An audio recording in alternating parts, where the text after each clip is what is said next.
Hello and salams to all, whoever is watching this video right now and has intrinsic interest in understanding of public international law, that how it works and what is the very nature of public international law.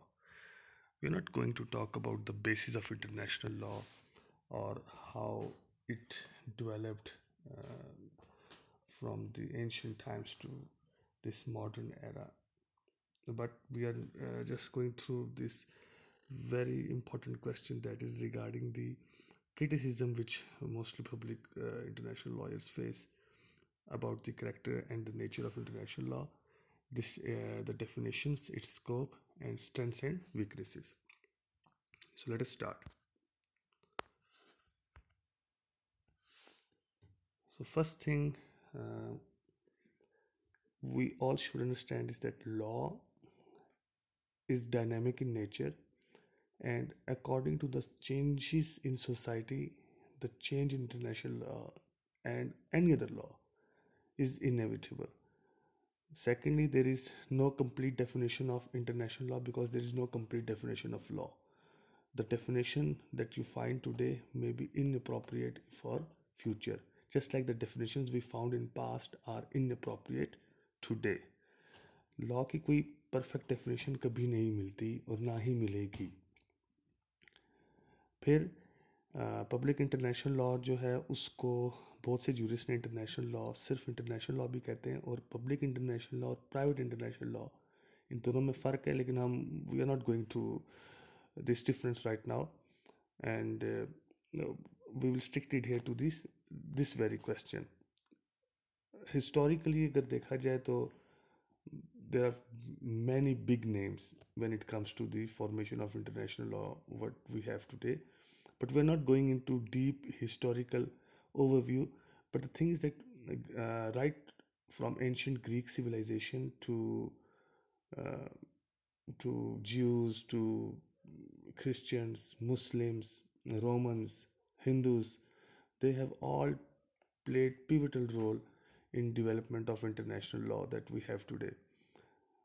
I have chosen the name of Hugo Grotius, that who was the Dutch jurist in 1625. In his book of uh, international law, the name of the book was The Law of War and Peace. He described some of the ideas related to international law, और हम उसको founding father इसलिए भी कहते हैं. फिर England का एक बड़ा प्रोमिनेंट जूरिस्ट था Jeremy Bentham, who was also positivist. He belong to positive school of thought, और उसने इंटरनेशनल लॉ का कॉन्सेप्ट दिया था 1780 में. तो ये थोड़ी सी इसकी हिस्ट्री है जो इसके बैकग्राउंड में आप लिख सकते हैं. अब जो मेन जो बॉडी ऑफ द क्वेश्चन है वो है इसकी डेफिनेशंस का. जे.जी. स्टार्क ने एक बात मैं आपको बता दूं, जे.जी. स्टार्क ने दो तरह की डेफिनेशंस बताई हैं. एक वो डेफिनेशंस हैं जो कि ट्रेडिशनल इंटरनेशनल लॉ की है, जिसमें उसने ओपनहाइम का बताया, हांस कैल्सन का उसने बताया, और इसके अलावा और भी जिन जूरिस्ट ने सिर्फ स्टेट्स को डिस्कस किया अपनी डेफिनेशंस में, उनको जे.जी. स्टार्क ने ट्रेडिशनल इंटरनेशनल स्कॉलर्स कहा है, क्योंकि उनकी डेफिनेशंस ट्रेडिशनल इंटरनेशनल लॉ पे आती हैं, जो मॉडर्न टाइम्स में ये प्रैक्टिकल नहीं है. So we will go through these definitions that I have chosen of Professor Oppenheim and Hans Kelsen. Oppenheim says that law of nation is the body of customary and treaty rules which are considered legally binding on states in their intercourse with each other. Hans Kelsen, who was an Austrian jurist, he said that international law is the name of body of rules which regulate the conduct of states in their intercourse with one another. So if you thoroughly go through these two definitions just talk about states. ये कहती हैं कि भी states के ऊपर international law apply होता है. ये ना इंडिविजुअल्स की बात कर रही हैं जैसे कि डिप्लोमेट्स जिनके ऊपर इंटरनेशनल लॉ अप्लाई होता है, ये ना ही इंटरनेशनल ऑर्गेनाइजेशंस की बात करती हैं जैसे WHO है, ILO है, IMF है, वर्ल्ड बैंक है. जिनके साथ स्टेट्स के मामलात होते हैं, तो वो भी इंटरनेशनल लॉ ही उनको गवर्न करता है, कि जो आपके जो स्टेट के मुआहदात आईएमएफ के साथ हैं उनको भी इंटरनेशनल लॉ गवर्न करता है। लेकिन इन दो डेफिनेशंस को अगर आप देखें तो इसमें इंटरनेशनल ऑर्गेनाइजेशन का कहीं जिक्र नहीं है। That is why this to definitions and also definitions of hall and grey, जो कि और जूरिस्ट हैं जिन्होंने ट्रेडिशनल डेफिनेशंस ही बयान की हैं, उनकी definitions they come short to the modern day international law. So, and one more thing, if you observe Oppenheim's definition closely, he says that it is the body of customary and treaty rules. He is actually not understanding Article 38 of the Statute of ICJ, which states that apart from customary and treaty rules, there are some other sources too, from where international law derives its validity. हम अभी उसको discuss नहीं करेंगे, that's another important topic. But now we come to the definition of J.G. Stark. J.G. Stark, before going to this definition of J.G. Stark basically tells about four different actors in this whole definition. One is state, other is international organization, non-state entities, and individuals. ये चार, इन चारों पे international law बकौल J.G. Stark के इन चार concepts को international law deal कर रहा है। आप इसको इस तरह से समझें। अब मैं उसकी डेफिनेशन पढ़ता हूँ जो आप स्क्रीन पे भी देख रहे हैं। That is, international law is composed for its greater part of the principles and rules of conduct which states feels themselves bound to observe in their relations with each other. Greater part यानी कि ज़्यादातर states के आपस में conduct को international law deal करता है, in a very plain word अगर आप ये बात समझें तो। But it also includes functioning of international organisation, जैसा कि WHO, ILO, ये इंटरनेशनल लॉ के तहत ही तो बने, ये कोई स्टेट्स तो नहीं है ना, ये इंटरनेशनल ऑर्गेनाइजेशन है। And it's relation with states and individuals. अब WHO का जो रिलेशनशिप है किसी एक स्टेट के साथ, उसको भी इंटरनेशनल लॉ डील कर रहा है। अब जो पिछली डेफिनेशन है उनमें ये बात, इस बात का जिक्र ही नहीं है। Lastly, rules relating to non-state entities and individuals as far as their rights or duties are related with international community. So now, J.G. Stark is saying that even individuals, for example, diplomats, for example, prisoners of war, for example, pirates, they also come under the direct jurisdiction of international law. Non-state entities are those entities which are not states. For example, if there is a considerable portion has been occupied by some rebels, कहीं पे कोई बेलीग्रेंट्स हैं, कहीं पे कोई insurgents हैं, और लेकिन वो कुछ क्लेम कर रहे हैं कि वो जगह उनकी है, तो उनके साथ में इंटरनेशनल लॉ डायरेक्टली डील करता है। And they are not states, they are non state entities, insurgents, जिनको हम उर्दू में घुसपैठिए भी कहते हैं। So J.G. Stark has actually enlarged the scope of international law. Why? Because greater part it deals with states, but on the lesser part, non-state entities, international organizations, and even individuals come under the direct jurisdiction of international law. And these actors we did not see in the classical definition or traditional definition of international law, as J.G. Stark has pointed out. So next है हमारा, whether international law is a real law और not. इसको हम ये भी कह सकते हैं कि what are the weaknesses of international law. इसको ये भी हम कह सकते हैं what is the criticism on the character of international law. अब इसमें मैंने चूज़ किया है थॉमस हॉब्स को और ऑस्टिन को। इसमें प्रोफेसर जेरेमी बेंथम के, जिसने खुद से पहले सबसे पहले इंटरनेशनल लॉ का वर्ड यूज़ किया था, उसने भी इंटरनेशनल लॉ पे क्रिटिसाइज़ किया।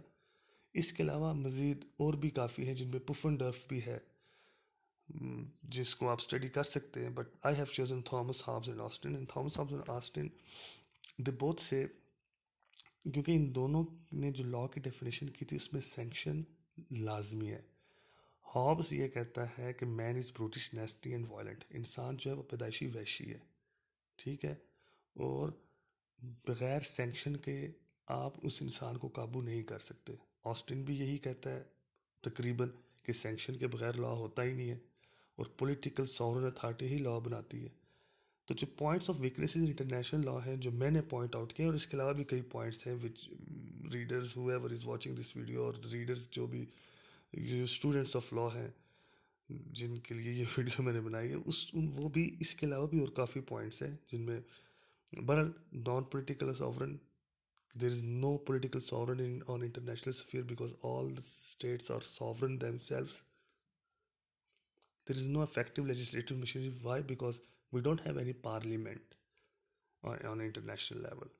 There is for sure absence of sanctions. We see some powerful countries sometimes they violate the law and you don't see any kind of sanction against them, and they do veto in Security Council.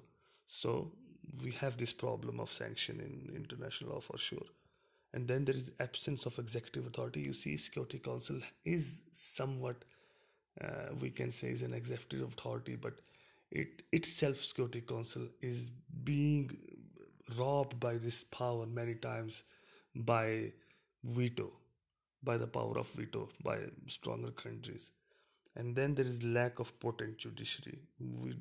ICJ has no compulsory jurisdiction. अगर आप ICJ का statute पढ़ें तो आपको समझ में पता चलेगा कि सिर्फ वो कंट्रीज जो उसके सामने केस लेके आती हैं उन्हीं के पास पावर, उन्हीं के ऊपर इसका लॉ अप्लाई होता है। सो इन द नट शेल आप इस बात को ऐसे लिख सकते हैं जैसे प्रोफेसर हॉलैंड ने कहा था कि it is a vanishing point of jurisprudence, कि ये जूरिस्प्रूडेंस का हिस्सा ही नहीं है, कि ये लॉ ही नहीं है। But there are some arguments which comes in favor of international law that it is actually a real law. For example, Australian theory, जिसको जे स्टार कहता है कि इट इज़ आउटडेटेड, क्योंकि ऑस्टिन तो कहता है ना कि सैंक्शन होना चाहिए, लेकिन कस्टम्स जिनको हम अपनाते हैं विदाउट द सेंस कि अगर हमने कस्टम नहीं अपनाया तो हमें कोई पनिशमेंट होगी, हम इसका ख्याल रखे बगैर चीज़ों को अपनाते हैं। तो कस्टमरी इंटरनेशनल लॉ को भी स्टेट्स ऐसे ही लेती हैं कि सैंक्शन है या नहीं है, हमने इनको अपनाना है because they are customs. And then there are some countries like US and UK that I have given example here who think that international law is their part of law. I mean, they don't think, actually they take international law as a part of their own law. For example, in Pakwit Habana case in 1900 USA में ये case था, उसमें justice grey who was the judge of United States of America, he termed international law as a part of American law. So he always said that courts of American courts should always interpret the law in such a way that it should not contravene the rules and principles that has been ordained, that have been ordained by international law commission or international law. Chief Justice Marshall even once said that Congress should interpret all the laws in such a way that it should conform with the all those rules which they interpret should conform with international law. So we see that even countries like USA, they also say that they also abide by international law, so it exists actually. And then there is another point which shows that if there are international organizations like WHO and World Bank, for sure it means that international law exists. फिर international law commission जो है वो work कर रहा है, वो law making treaties को जो है वो लॉ मेकिंग ट्रीटीज़ जो है वो लॉ बनाती है। तो आप ये नहीं कह सकते कि लेजिस्लेटिव मशीनरी बिल्कुल काम नहीं करती। And then most of the criticism deals with the weakness in international law, not over its non existence. यानी कि ये जो बातें हम जो खुद कर रहे हैं ना, जो क्रिटिसाइज़ कर रहे हैं, वो इसकी वीकनेस पे क्रिटिसाइज़ कर रहे हैं, वो ये नहीं कहते कि ये एग्जिस्ट ही नहीं करता। उनकी बातों से आप यही अंदाज़ा लगा रहे हैं, उनकी क्रिटिसिज्म से। और फिर ये है कि जजमेंट जब ICJ कोई पास करती है तो वो जजमेंट बाइंडिंग हो जाती है and you have to act upon this that judgement. For example you can say see the Kulbhushan Yadav case, आपने उसको पकड़ा, एक जासूस को पकड़ा, but you could not execute. तो हाँ, नेक्स्ट है sanctions in international law. This is these are the examples that I have taken, क्योंकि पॉजिटिविस्ट बार बार कहते हैं ना कि इंटरनेशनल लॉ में सैंक्शंस नहीं है, So these are like 5 examples. We You can see it on screen and you can read them out. Like Chapter 7 of UN Charter empowers Security Council to take countermeasures against aggressor entities. So if there is an uh, kind of intervention, then there is also a right of the right that has been given to security council के वो उस aggressor state के ख़िलाफ़ या aggressor entity के ख़िलाफ़ जो है वो कार्रवाई करे. और फिर अगर आईसीजे का कोई एक वर्डिक्ट आता है और उसको कोई एक स्टेट नहीं मानती, तो आर्टिकल 94 में सिक्योरिटी काउंसिल के पास ये पावर्स हैं कि वो उस स्टेट के ख़िलाफ़ जो स्टेट वो फैसला नहीं मान रही इक़दामात करे. फिर नेक्स्ट है आर्टिकल 24 ऑफ यूएन चार्टर, जो कि बेसिकली ये बात करता है कि आपने दूसरे मुल्क की टेरिटोरियल सॉवरेनिटी को रिस्पेक्ट करनी और आपने इंटरवीन नहीं करना. लेकिन अगर कोई इंटरवीन करता है तो आर्टिकल 51 जो है चार्टर का, वो राइट ऑफ सेल्फ डिफेंस दे रहा है इंडिविजुअल तौर पे भी, या एक स्टेट दूसरी स्टेट्स को मिला के काउंटर अटैक कर सकती है सेल्फ डिफेंस में. लेकिन फिर ये नारकोटिक ड्रग्स का एक कन्वेंशन है 1961 का, which is very very important to understand, क्योंकि इसका आर्टिकल 14 बेसिकली वो ये कह रहा है कि अगर कोई एक स्टेट जो है अपनी सरजमीन को से, क्योंकि नारकोटिक्स की जो ड्रग्स हैं उनको उनकी स्मगलिंग नहीं रोकती, ठीक है, उनका लेन देन नहीं रोकता, तो इस कन्वेंशन के तहत you can actually debar that state to import any kind of drugs, which in itself is a very big sanction. It's a very grave one. Next one is the convention on settlement of international investment. ये एक convention है और इस convention के काफ़ी ज़्यादा members हैं, पाकिस्तान भी मेंबर है उसका.